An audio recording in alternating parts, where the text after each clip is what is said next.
নমস্কাৰ হেলো বন্ধুসকলৰ বান্ধৱীসকল আজি মই বৰ্তমান উপস্থিত আছো আমাৰ নগাঁও চকিটোপ নতুন বস্তিত মই উপস্থিত আছো আৰু নিয়াৰ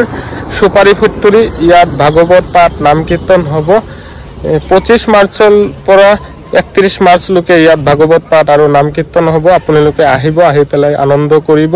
এতিয়া আপোনালোকক মই বেনাৰটো দেখাই দি আছো আপোনালোকে মনোযোগ সহকাৰে ভিডিওটো চাই থাকক মই ভিডিওটো এতিয়া আৰম্ভ কৰি আছো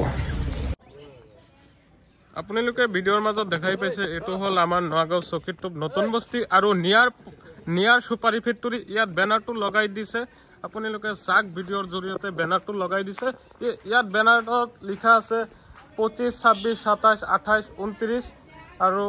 30 31 মাৰ্চলৈকে ইয়াত কীৰ্তন হ'ব বেনাৰটো দেখাই পাইছে ভিডিওৰ জৰিয়তে আৰু ভিডিওটো কেনেকা হৈছে কমেন্টত জনাই দিব লাইক শেয়াৰ কৰিবলৈ একেবাৰে পাহৰি নাযাব আপোনালোকে ভিডিওটো চাই পেলাই যদি আপোনালোকে ভাল পাইছে অৱশ্যই এটা লাইক কৰিব আৰু বেছি বেছি শেয়াৰ কৰিব শেয়াৰ কৰিলে সবৰ আগতে মোৰ ভিডিওটো পাই থাকিব মই ভিডিও আজি আটেক কৰিছো ধন্যবাদ টাটা বাই বাই